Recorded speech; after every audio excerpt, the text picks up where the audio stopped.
Pierre Poilievre, Canada's next chapter after Trudeau. Justin Trudeau's sudden resignation has created a political earthquake in Canada. But while the Liberal Party scrambles, one man has been meticulously preparing for this moment. His name? Pierre Poilievre, born to a teenage mother, adopted by teachers, and now potentially weeks away from becoming Prime Minister. But here's what makes this story truly fascinating. Calgary, 1979. A teenage mother makes the heartbreaking decision to give up her child.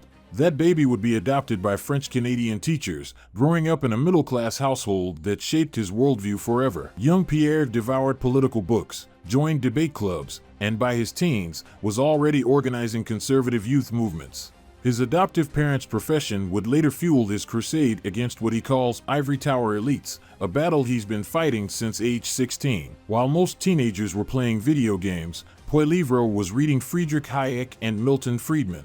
He joined the Reform Party at 17, became a champion debater, and shocked the political establishment by winning his first parliamentary seat at just 24. But here's what sets him apart. Unlike career politicians, Poilievre has maintained the same philosophical core for decades, advocating for small government, individual freedom, and what he calls common-sense conservatism. Don't mistake him for a typical right-wing politician.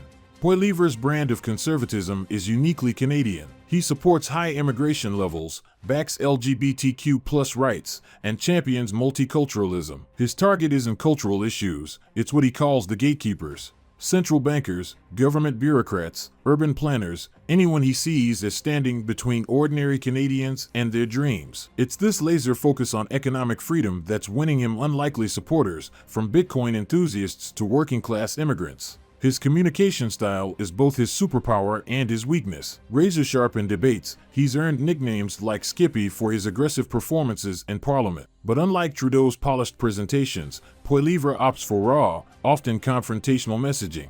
He films videos in his car, hosts lengthy podcast discussions, and engages directly with critics on social media. When Elon Musk endorsed him, he didn't just accept, he challenged Musk to a public debate on technology and freedom.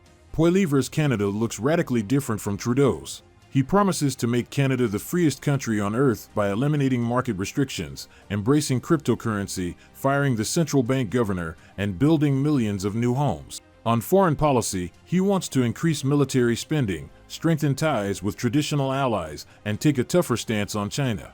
When Trump suggested Canada become America's 51st state, Poilievre's response was characteristically blunt. Canada will never be the 51st state, period. As Canada enters its post-Trudeau era, Poilievre stands at a historic crossroads. His critics call him dangerous, his supporters see him as Canada's last hope. But everyone agrees on one thing: he represents the starkest choice Canadians have faced in generations. The question isn't just whether he'll win, it's whether his vision of Canada will reshape the nation for decades to come. What do you think? Is Poilievre's vision what Canada needs after Trudeau? Share your thoughts below, and don't forget to subscribe for more deep dives into Canadian politics.